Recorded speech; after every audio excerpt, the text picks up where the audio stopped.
just give a quick introduction of myself first.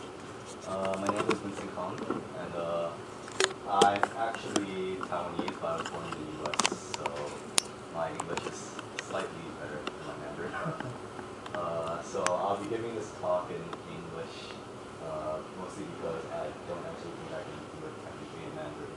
But I would definitely encourage everyone to ask questions as we go along, or if there's anything at all that you want to say, just feel free to jump in. It should be very casual. I'll be doing this presentation at least. I'll be going through the presentation and the topics in English. But if you want to talk in Chinese for your questions, that's totally fine as well. Yeah. So, okay. Well, let's get started. How do I,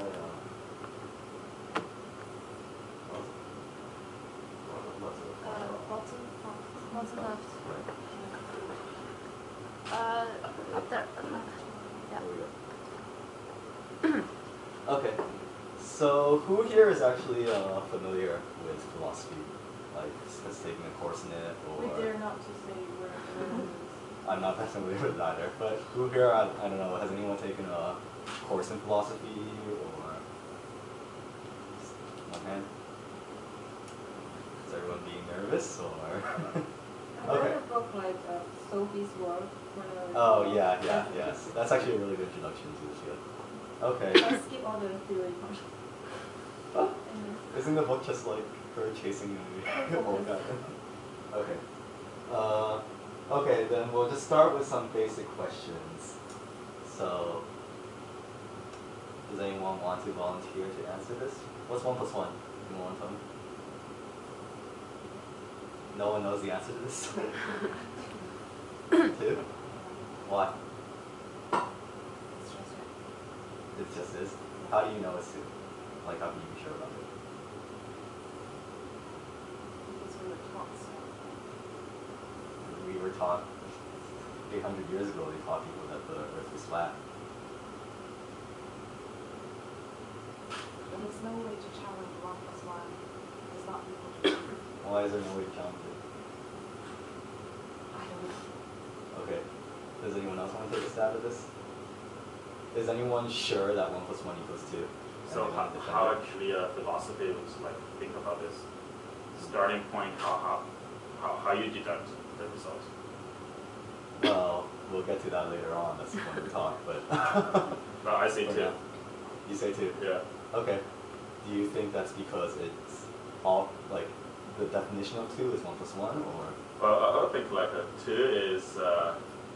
is invented as a number to represent 1 + 1 or represent 2 things. Okay. If that's It's invented. the number is 2. The number is 2, so it's an idea that represents 1 and 1 together. Yes. Okay. Yes. So it doesn't. It's only an idea. Right. Okay. All right. Let's move on. Does a triangle always have 3 sides? Can I? Yeah. Yeah? Okay. So is it ever possible that you look at a triangle and it's going to have 4 sides? There's no quarter And triangle. it's no longer called a triangle. Okay. So, and, alright, is it ever justifiable to lie? Start calling. Sorry, I didn't catch your name. Next to the party, I didn't catch your name.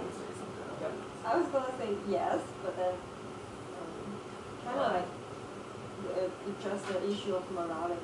What situations do you think it's justifiable to lie in? Like the white lie. A white, like you mean if you tell a lie that doesn't do anyone any harm?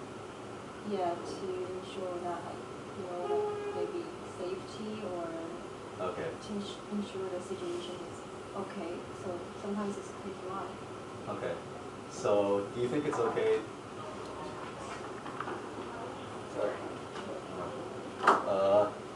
So do you think it's okay to lie if it actually results in something? Like, for example, let's say a murderer comes through the house, comes through the village, right? And they ask you where their victim is. Is it okay to lie to him?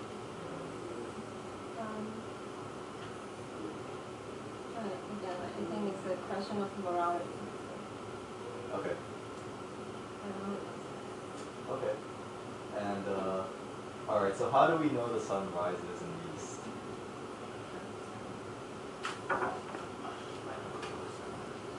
Because Hi, Andrea.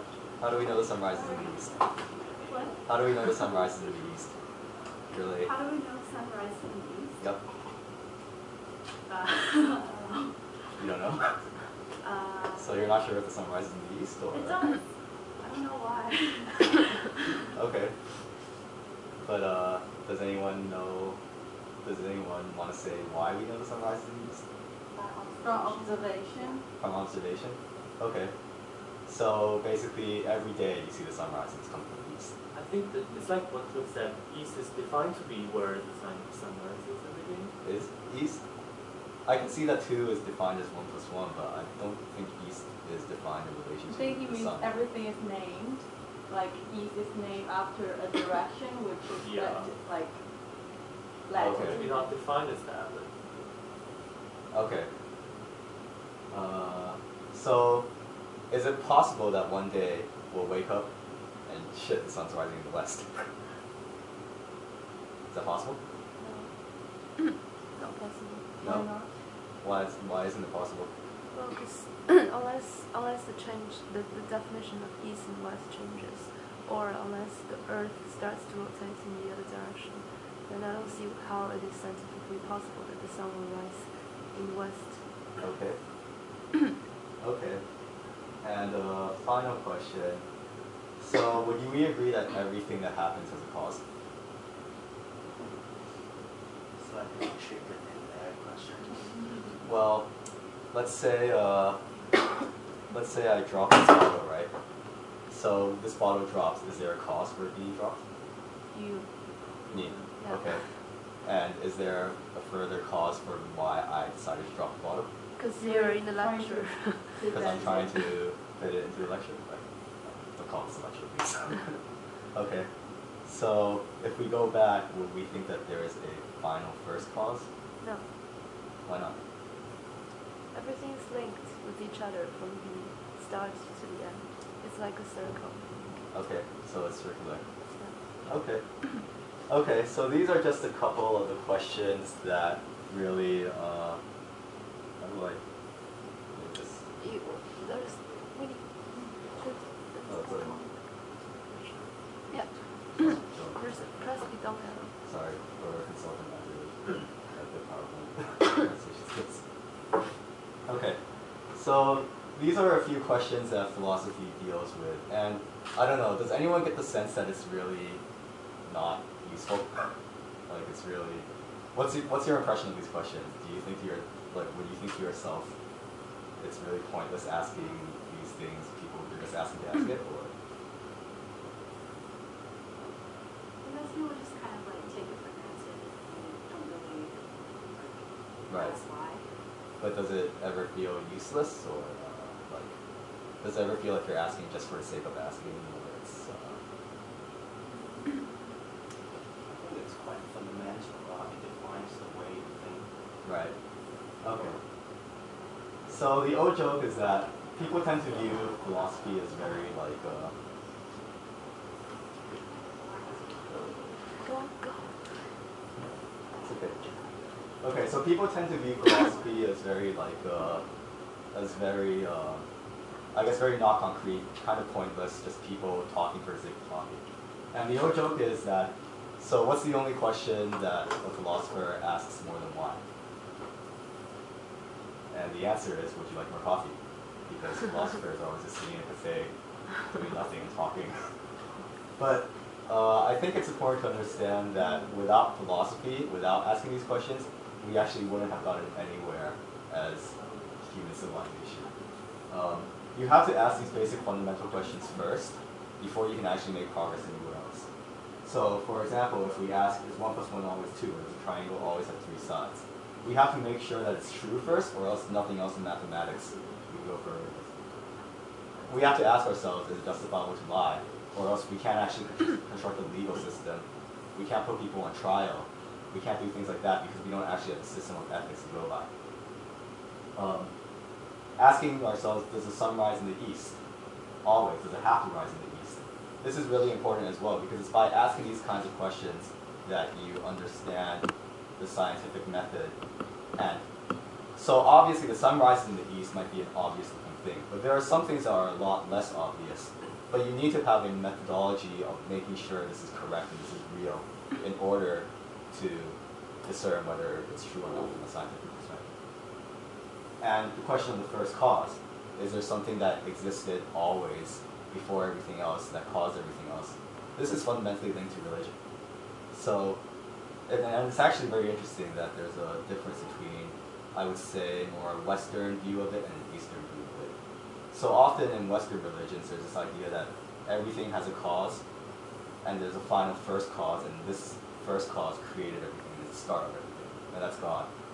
Whereas I feel like in Eastern religions, I could be wrong, but my sense is that people tend to view it like Ying said, like Betty said, much more cyclical, circular. So the causes go back infinitely in time, and it's this infinity that you would call God or divine. Okay, so now we talked about why philosophy is useful. The second thing we have to remember is that philosophy, you don't have to do something just because it's useful. Like, philosophy is something of really important value just in and of itself.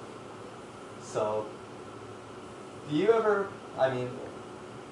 ever get the impression that you were much more amazed by everything as a kid? Like as a 5-year-old, 6-year-old? Can't remember. So, no? Can't Things are remember. much more amazing now? I still find the world amazing. Okay, that's good. I don't. Which I think is kind of a pity sometimes.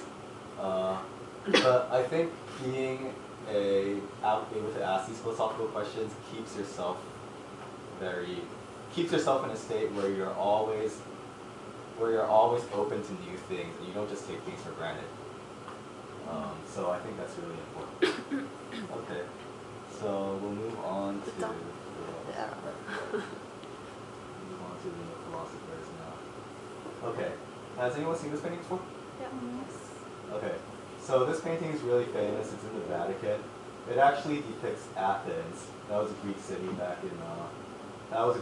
that was especially influential back in 2000 years ago around. And this is kind of the artist's impression of all the famous philosophers on that period. And can anyone tell me who's in the middle? Does anyone know this? Okay. And who's two people in the middle?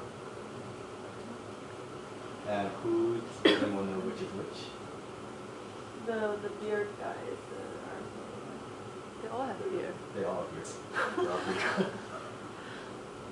The young guy is Aristotle or the old guy is Aristotle? Can't tell who's younger. Alright, well, okay. So the left guy is Plato and the right guy is Aristotle. And we're going to start with these two guys because they're really kind of the founders of Western philosophy. And I think when we talk about philosophy, it's very useful to be able to organize it into two kind of schools. And these two schools really, you could take the whole history of philosophy, of Western philosophy at least, and kind of lump every thinker either into the left side here, kind of follower of Plato's rationalism and idealism, or onto the right side here, an empiricist. And I'll just explain those concepts very briefly. So if you notice in the painting, Plato is pointing up as he was walking along, and Aristotle is pointing down. And this is actually deliberate on the artist's part, because these guys at least are very famous as the first philosophers to all the people in Rome and everywhere else back in the day. And the reason why Plato is pointing up is because the kind of school of philosophy he founded is believing that things in our reason are real. Things in our reason are real. And everything else, things in reality, things that we observe, are not necessarily things you can trust. So, for example, we define 1 plus 1 as 2. 2 is an idea. Just because there might be one bag here and one bottle here, two objects, that doesn't, the two two objects doesn't derive from these, the concept two doesn't derive from these objects. It actually starts in the mind. Whereas for empiricism, it's the idea that you would have to start with everything you observe first. You would start with everything you observe in the world first, and it's only from these observations that you can begin to gain knowledge. So you only know there's a triangle because you saw something that had three sides. Or you only know that there's such a concept as two because you can count things and you saw that there were two chairs. If you never saw two chairs, you may never even come up with the concept of two, and the concept of two possibly wouldn't even exist. There was only one of everything in the world. So, does everyone roughly get the split here? So how would Plato explain the triangle? Okay, so we'll get to him, but Plato would explain the triangle basically by saying that the triangle is an idea in the world, right? It's an idea of something with three sides. And that is reality. So the highest form of reality is the idea of the triangle. And everything in our observable world that has three sides each is a manifestation of this reality. So it's not the things in our world that have three sides each are real. It's the idea of the triangle that's real. And I'm glad you asked that because we are going to move on to Plato now. So we're going to start with Plato because he's essentially the first major Western philosopher. There were Greek philosophers before him, but I think Plato is the one who had the most influence over philosophy, over the direction of philosophy, at least in the West, for the next 2,500 years, really. I forgot who said it, but there is a famous philosopher that said that all of philosophy is a series of footnotes to Plato. And the idea behind this statement is that Plato asked such fundamental, important questions that every major philosopher who came after him was responding to his ideas in a certain way. So Plato's immediate student was Aristotle. He was a major philosopher in his own right. But he was really attacking Plato's ideas or responding to Plato's ideas. And all the future philosophers that come after them, Descartes really is a response to Aristotle's ideas. Hume would be rebutting Descartes. Kant would be rebutting Hume, and it all really goes back to Plato. So, who is this Plato? Plato was mentored by Socrates, and I can see that everyone agrees that this guy is kind of ugly. He was famous for being ugly, actually. And Socrates is often known as the first philosopher. He's just a guy who was in Athens. Athens was actually a city kind of similar to our modern day cities. It was very based on trading. There were big open markets that everyone participated in. And this guy would just walk around the markets and keep asking people questions. Like, you'd go around like trying to buy an apple from the farmer, and then he'd be like, "Why are you buying the apple?" And then he'd be like, "Why is the apple real?" But sometimes he would ask much more incendiary questions. Like, he would ask things like, why should this person have the right to lead us? Why should our slaves remain slaves? And then every time, people would give the conventional answer or whatever answer they thought, and he asked again, why? Now, and unsurprisingly, a lot of people found him very annoying. He did have a number of disciples, a number of students that followed him as well. But most of the population found him annoying, number one, because he was ugly, number two, because he kept getting in everyone's business, and number three, because he basically made you feel stupid after a while. Because if you kept asking why and eventually you couldn't find the answers for him, you would feel belittled. And I think one of the things he said was that the only thing I am wise about, what makes me wise is the fact that I know I am not wise. So he understood that a lot of people walk around the world thinking that they have everything figured out, and really, they don't have shit figured out. And I think he was one of the first people to grasp that idea. And what happened was he basically pissed off a bunch of powerful people in Athens, again for the aforementioned reasons. And he got executed on the charge of atheism. So back then it was a crime not to believe in the Greek gods. And he was executed for it. This is actually a very famous event in history, and there's a lot of paintings and stuff about this and stuff. But that actually had a lasting effect on Plato, because Plato was one of his first students. And Plato, of course, idolized this guy.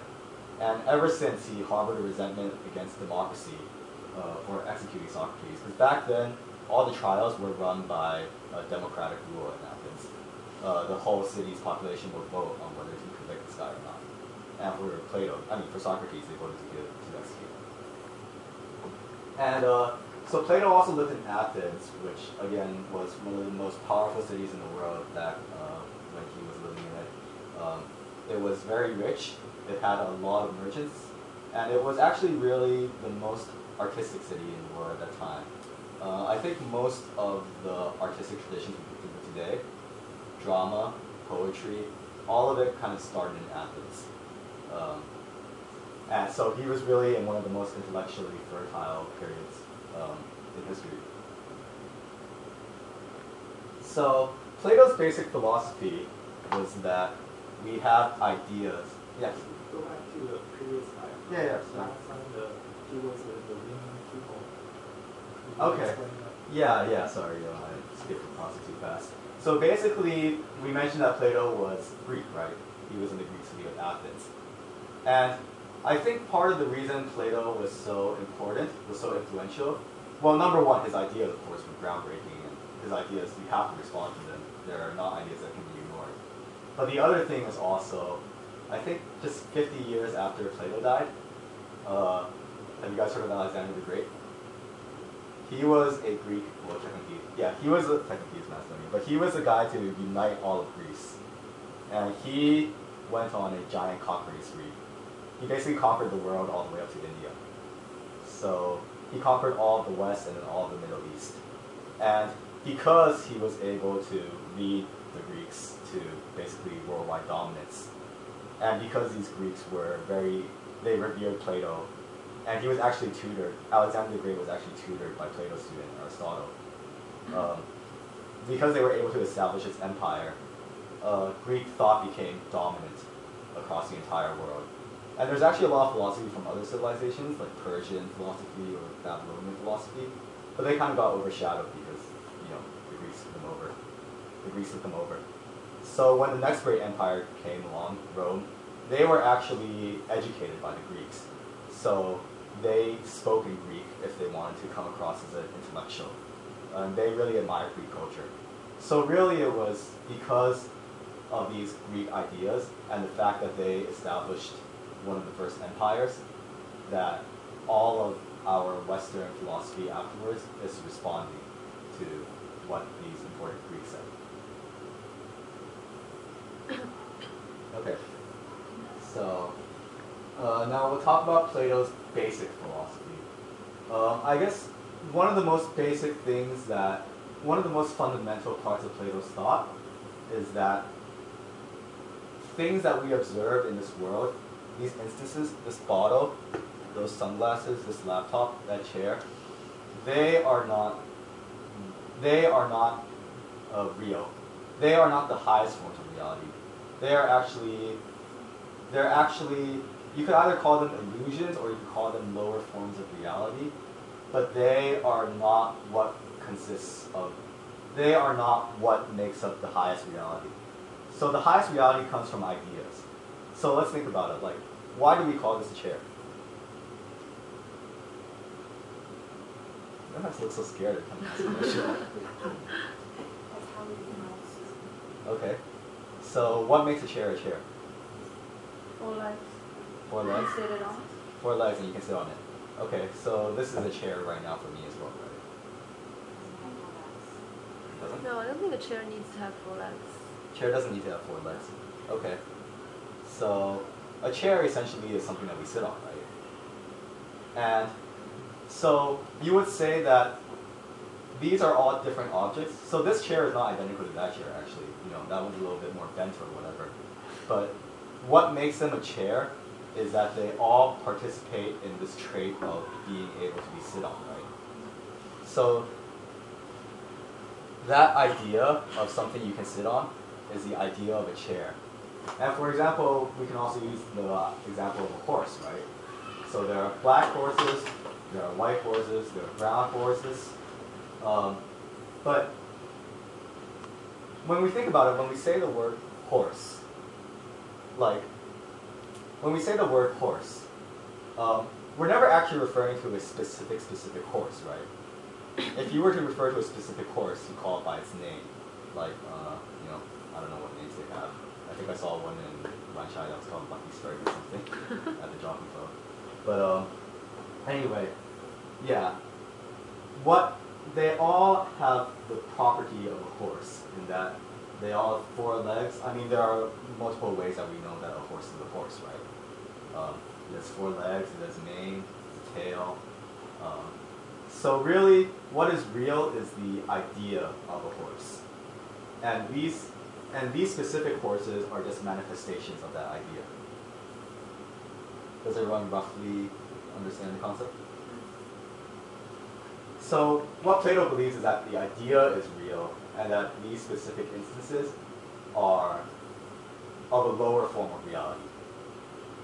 And to concentrate on these and believe these are real is to miss the fact that their reality only comes from participating in the form of a horse. They are only real because they have the form, they have the idea of horse within them.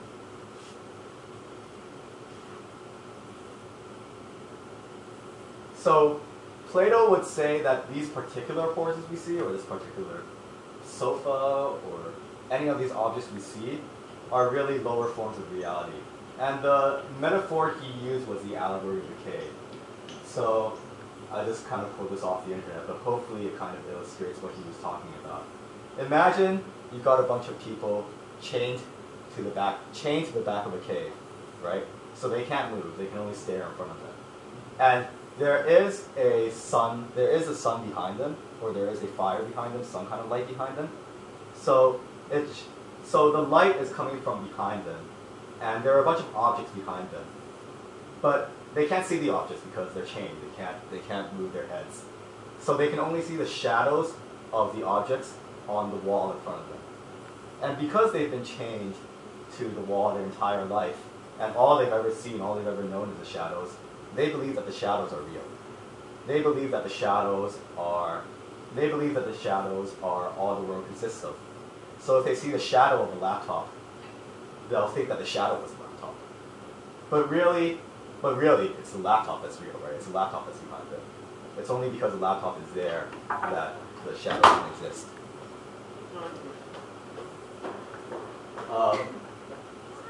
So that's the same idea that Plato used. That's what Plato meant with ideas. So the ideas are real. The idea of a chair is real. The idea of a horse is real. The idea of a laptop is real. But we only ever see shadows of it. The things that we see, the things that we observe with our eyes, or with our ears, or with our senses, are all shadow manifestations. They're all lower forms of reality. And what Plato was saying is that to truly understand reality, you need to get beyond the specific objects of observation and begin to understand the ideas. And ultimately, the way we grasp these ideas is through our reason. All humans have reason, all humans have a rational faculty, some less than others, but